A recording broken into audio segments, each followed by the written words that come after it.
አንዱ ሚስ አንደርስታንዲንግ ከሱ በፊት ግን ቀደም ምናልባት ስለ ደቡብ ስናነሳ ጎደሎ እንዳይመስል የገለጽኩት ነገር በነገር ላይ የኢዴፓ ማህበራዊ መሰረት አንዱ ዋናው ማለት ነው። ሌላ ቦታ ተቀባይነት የለንም ብያልኩ አይደለም። ዋናው ደቡብ ነበር። ሌሎቹ ደግሞ ከተሞች ላይ ነበሩ። አሁን በኢዴፓ ልክ አዲስ አበባ ላይ ተቀባይነት የነበረው ፓርቲ አልነበረም።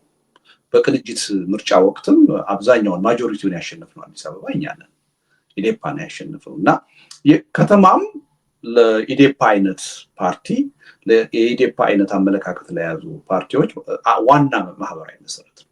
ይሄም ደግሞ የሆነበት ምክንያት ያለ ይመስለኛል። የተሰባጠረ ህብረተሰብ ስለሆነ ይመስለኛል እና ይሄም ራሱ የሰጠኝ ትምህርት ነበረ ማለት ነው። በሀገሪቱ የግንባታ ሂደት በብዙ መስተጋብሮች አልፈናል እና በተለይ የተሰባጠረ ማንነት ያላቸው ከተለያየ ማንነት የተጋቡ የተወለዱ የህብረተሰብ ክፍሎች የከተማ ባህልና አኗኗር የለመዱ ሰዎች የተለያየ ኢንተራክሽን ስለሚኖራቸው እነሱም በጣም ባላንስድ የሆነ የኢትዮጵያ አንድነትንም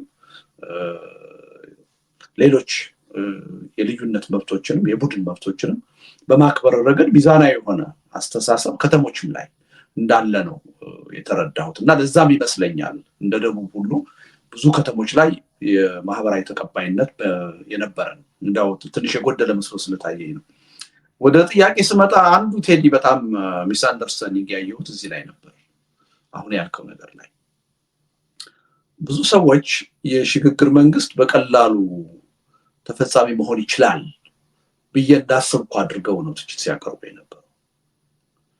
እኔ የሽግግር መንግስት እንዲካሄድ ለማድረግ ቅድም የጠቀስካቸው እነዚህ እንደርሹ ሆነው ሊያገለግሉን የሚችሉ ነገሮች አሉ ብዬ ዘርዝሬም መጨረሻ ላይ ያልኩት ምንድነው የሽግግር መንግስት ለማካሄድ እንደ ሀገር ያለን እድል ከሲሶ ወይም ከ30% በታች ነው። ስለዚህ አሁን የሽግግር መንግስት ኢትዮጵያ ውስጥ የመካሄድ እድል አለው ወይስ የለውም የሚል ሁለት ካታጎሪ ቢፈጠር እኔን የት ነው የምታገኘኝ? የለውም የሚለው ላይ ነው የምታገኘኝ። ምክንያቱም 70% አይቻልም። ብልጽግና 10%፣ ተቃዋሚው 20% ስላገኙ የተቀረው 70%። አንድ የቀረበልኝ ትችት ልንገርህ ከአንድ ስታቲስቲሻን ልትደምረው እኮ አትችልም። 20% እና 10 ተደምሮ 30 ሊሆን አይችልም እና ማክሲመሙን ነው ልትወስድ የምትችለው 20% ነው። እና ለሽግግር መንግስት ኢትዮጵያ ውስጥ ያለው እድል 20% ነው የሚል ሐሳብ ሰጠኝ እና ትንሽ ተወያየን። ግን አንዱ ሌላውን ሪኢንፎርስ ሊያደርገው ይችላል። ለምሳሌ የተቃዋሚ ፓርቲዎች ትግል መጠናከር ብልጽግና ፓርቲ ውስጥ ፕሬሸር ሊፈጥር ይችላል። የትግሉ መጠናከር የውጫዊ ግፊት ውስጣዊ የሆነ እንቅስቃሴ እንዲኖር በዶክተር አብይ ላይ የራሳቸውን ጥያቄ እንዲያነሱ የማስገደድ ባህሪ ሊኖረው ይችላል እና እንዴት አይገናኝም ሊባል ይችላል አልኩት። ከዛ በስታቲስቲክስ መሰረት ካልኩሌሽን ሰርቶ እንግዳውንስ ሊሆን የሚችለው 27-28% ነው ማለት እንጂ 30% ማይደርስ እስማማለሁ በዛ ትችት ማለት ነው። እና ያን ያህል ነው የሰጠሁት እና ከ70% በላይ የመካሄድ እድል የለውም ብዬ ነው ማለት። ነገር ግን ደግሞ ከዛ ውጪ ከሽግግር መንግስት ውጪ ያሉትን አማራጮች ስመዝናቸው በፍጹም ከዛ ጋር የሚወዳደር ተስፋ የላቸው።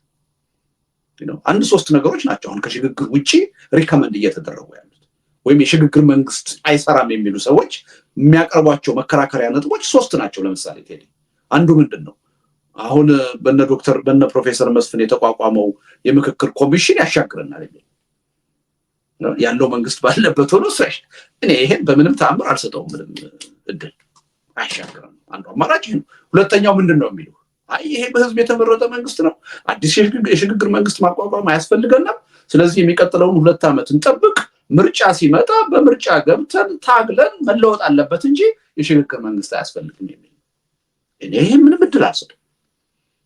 አሁን ጠቅላይ ሚኒስትር አብይ በስልጣን ላይ እስካሉ ድረስ በኢትዮጵያ በምንም መልኩ የእሳቸውን ቃል ልዋስና እስከ ወዲያኛው ድረስ ነፃና ፍትሃዊ ምርጫ የሚባል ነገር የሚታሰብ አይደለም። ይሄ በፍጹም እድል ያለው አይደለም። ሶስተኛው ምንድነው? ሶስተኛው አሁን የታጠቁ ኃይሎች የሚያቀርቡት ሐሳብ የሽግግር መንግስት አያስፈልግም፣ ድርድርም አያስፈልግም፣ ይሄን መንግስት አውርደን እኛ ሌላ መንግስት እንተካለን የሚል እኔ በቀላሉ ይሳካል ብዬ አላምንም። ይሄ ጉዳይ መንግስትን የመለወጡ ዓላማ ቢሳካ ደግሞ ዘላቂ የሆነ መፍትሄ ያመጣልናል የሚል እምነት የለኝም። ለዚህ ነው የሽግግር መንግስት ብቻ የሚለውን ቃል የተጠቀምኩት ጥንቃቄ ባለማድረግ አይደለም። ቆይ እነዚህ እኮ የሚቀርቡት ሀሳቢ አማራጮች ናቸው፣ ግን 70% ውስጥ ያሉ ናቸው ብለህ ነው እያሰብክ ያለው? አይደለም 70% ውስጥ አይደለም። 70% እኮ በቃ የሽግግር መንግስት በእኔ እምነት የሽግግር መንግስትን ያችን ከ30% ባለው እድል የሽግግር መንግስትን እንደምንም ጥረት አድርገን እድሉን አስፍተን ካላሳካ ነው ያ 70% የመፍረስ እድላችን ወደ አለመኖር የመቀየር እድላችን እየተላለቁ ወደ መፍረስ የሚሄዳችን እድል እያልኩ ነው። እነዛ አሁን የጠቀስኩልህ ነገር የትኛውም ላይ የሉም። 30% እድልም የሉም፣ 70% የሉም። ለዚህ ነው እሱን ግልጽ ለማድረግ ነው።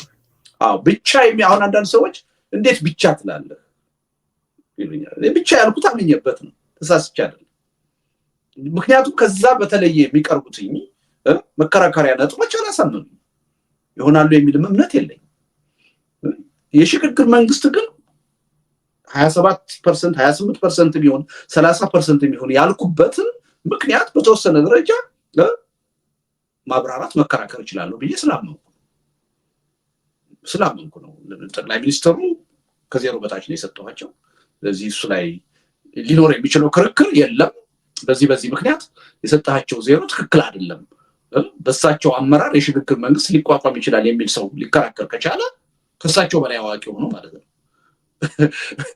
ልንከራከር። ምክንያቱም እንደዚህ አይነት ነገር ሰዎች ሲከራከሩ እሳቸው ወጥና እስከ ወዲያኛው የሽግግር መንግስት አይቻልም። ስለዚህ አሁን ያ የተዘጋ ክርክር ነው። ከዜሮ በላይ ብሎ ሊከራከር የሚችል ሰው የለም፣ ወይ ከዶክተር አብይ በላይ ያውቃለሁ ካላለ በስተቀር። ሁለተኛው ክርክር 10% ላይ ነው። 10% ላይ ሁለት ክርክር ሊነሳ ይችላል። አንደኛው አሳንሰዋል ሊለኝ ይችላል። ብልጽግና ፓርቲ ከ10% በላይ የሽግግር መንግስት ወደፊት የመቀበል እድል አለው በዚህ ምክንያት ብሎ ሊከራከረኝ ይችላል። ወይም አብዝተዋል 10% እድልም የለውም ብሎ ሊከራከረኝ ይችላል። የሌለውን ህልውና ሰጥተዋል እንዳለን እኔና ቤቶች ያ በጣም ተገቢ አርጊውመንት ነው የሚሆነው ማለት ነው። እንደ ልዩነት ነው የምወስደው። ግን እንዴት 0% ትላለህ፣ እንዴት 10% ትላለህ ሊለኝ ግን አይችልም ማለት ስለሚቻል ነው ያልኩበትን ምክንያት አስረዳለሁ ማለት ነው። ተቃዋሚዎችንም 20% ነው የሰጠኋቸው። ለምንድን ነው ይሄን ያልኩት? ምክንያት አለኝ የራሴ 80% ግን እነሱም የማሳካት እድል የላቸውም ነው ያልኩት። ለዛም ምክንያት አለኝ እና አንዳንድ ጊዜ የክርክር አቀራረባችን በጣም ትንሽ የተዛባ ሆኖ ያየሁባቸው አካባቢዎች አሉ። እንዴት ብቻ ትላለህ፣ እንዴት 0 ትላለህ፣ እንዴት 10 ትላለህ ይሉኛል። አጥቼው አይደለም። ለምሳሌ ስሙዝሊ ምንም ጥያቄ ሳይነሳ ትችት ሳይቀርብብኝ ማለፍ ብፈልግ ኖሮ ሰነዱን በጣም በተለየ ቋንቋ እኮ ልጽፈው እችል ነበር። ለምሳሌ ዶክተር አብይ አህመድ የሽግግር ጥያቄን የመቀበል እድላቸው ከዜሮ በታች ነው ከሚል እሳቸው የሽግግር ጥያቄን የሚቀበሉበት እድል ያለ አይመስለኝም ብዬ እኮ ላልፈው እችል ነበር። ግን አሁን ያጫረውን ጥያቄ አይጭርም ነበር። አከራካሪ ሆኖ መድረክ ላይ ወጥቶ ልንነጋገርበት እድል አይፈጥርልንም ነበር እና እኔ ኮንሽስሊ እነዛ ነገሮች አስፈላጊ ናቸው ብዬ ነው ያመጣኋቸው። ደግሞ ረድተዋል፣ ትሪገር አድርገዋል የሚል እምነት ነው ያለኝ እና ከዛ አንፃር ቢታይና ብዙ ሰዎች እኔ የሽግግር መንግስት ኢትዮጵያ ውስጥ በቀላሉ መሆን ይችላል ብዬ እንዳልኩ አድርገው የሚያስቡ ስህተት ነው። የኔ አስተሳሰብ ነው እንደውም ለነሱ አይቻልም ለሚሉ ሰዎች ነው የኔ አስተሳሰብ የሚቀርበው። እያልኩ ያለሁት ግን ያቺ ጠባብ እድልም የሀገርና የህዝብ ጉዳይ ስለሆነ ተስፋ ሳንቆርጥ እስትንፋሳችን እስካለ ድረስ ይሄን አስፍተን ወደ ውጤት ለመቀየር መረባረብ አለብን እያልኩ ያለሁት እንጂ ሁኔታው ተስፋ አስቆራጭ ነው፣ እጅግ ተስፋ አስቆራጭ። እንደ ሀገር የመዳን እድላችን ለኔ ከ30% በታች። ግን ይሄን ብለን በቃ ብለን ቤታችን እጃችን አጣጥፈን ያን ችግር መጠበቅ አለብን ብያለሁ። እስከ መጨረሻው ድረስ መታገል አለብን፣ መፍጨርጨር አለብን ብዬ ስለማምን እና ከነሱ አስተሳሰብ ጋር ነው የኔ ማስተሳሰብ የሚቀርበው እንጂ ይቻላል ወደሚለው አይደለም። ሜቢ ጽሁፉ ላይ 70%ውን በተመለከተ አንድ ሴክሽን ሰጠ መጽሐፍ ነበረብህ ይሆን? ምናልባት እንግዲህ አንዱ ችግር ደግሞ ምን መሰለህ ሰነዱ ላይ ቴዲ፣ ይሄ መቋጫው ያልኩት ሰነድ እንትን ነው። ለምሳሌ ጭማቂ ነው፣ የመጽሐፉ መደምደሚያ ነው፣ መዝጊያ ነው። ዝርዝር ጉዳዮችን ያካተተ ነገር አይደለም። አንድ እንደገና ደግሞ በሁሉም ርዕሰ ጉዳዮች ላይ የተጻፈ አይደለም። አሁን አንዳንድ ሰዎች ኢኮኖሚውን ረስተዋል፣ ጂኦፖለቲክሱን ረስተዋል ይሉኛል። ኖ that is not my focus። የውጭ ኃይሎችን ረስተሃል። እሱን ላነሳብህ ነበር ቀጥዬ ባይዘው ካነሳው ያቀር ቀጥለው የውጭ ኃይሎችን ረስተሃል ማለት የኢትዮጵያ ፖለቲካ ተዋንያንን ስትዘረዝር የውጭ ኃይላትን ምንም ስፍራ አልሰጣቸውም። ከውጭ ሆኖ የሀገሩን ፖለቲካ የሚዘውሩትን ኃይላት ምንም እድል አልሰጣቸውም የሚል ትችትም ተነስቶ ነበር። እና የኔ መልስ ምንድነው እሱ ላይ እኔ ዋናው ላይ ነው ማተኮር የፈለኩት። የውስጥ ችግራችን ለምሳሌ የውስጥ ተዋናይ ናቸው ያልኳቸው ኃይሎች ያሉባቸውን ድክመቶች ፈተው ተገቢ የሆነ እንቅስቃሴ ማድረግ ከቻሉ ከውጭ የሚመጣውንም ጥቃትና ጣልቃ ገብነት መመከት ይቻላል የሚል እምነት ነው ያለኝ። በጎውን ጣልቃ ገብነት ወይም በጎውን ድጋፍ በአግባቡ ማምጣት ይቻላል። አሉታዊ የሆነውን ጣልቃ ገብነት ደግሞ በአግባቡ መመከትና ማስቀረት ይቻላል። ያ የሚመሰረተው በውስጥ ጉዳያችን ነው የሚል እምነት ስላለኝ። ኢኮኖሚውን ልውሰድ። ለምሳሌ ኢትዮጵያ ውስጥ አሁን ቅድም መግቢያችን ላይ ስንነጋገር ነበር፣ ሰሞኑን ሪፖርተር ያወጣቸው በጣም አስደንጋጭ ዜናዎች አሉ። በጣም ትልቅ ጥያቄ ነው። ህብረተሰቡን በጣም እየተፈታተነ ያለ ጉዳይ ነው ኢኮኖሚ ጉዳይ። ግን በእኔ እምነት ዋናው ምንጩ የፖለቲካ ስርዓቱ ብልሹነት ነው ወደዚህ ይወሰደን። ስለዚህ ስለ ኢኮኖሚው አሁን ብቻውን ብናወራ ምን ጥቅም የለውም። የኢኮኖሚ የፈለገ አይነት ማሻሻያና ቀመር ቢመጣ ችግሩ አይፈታም። ኢኮኖሚውን በፖለቲካ አንጻር ያለማውራት ትልቅ ችግር ግን የለም አለ። ኢኮኖሚውን እንደ ፖለቲካ አጀንዳ ያለማውራት እሱ አለ። ትክክል።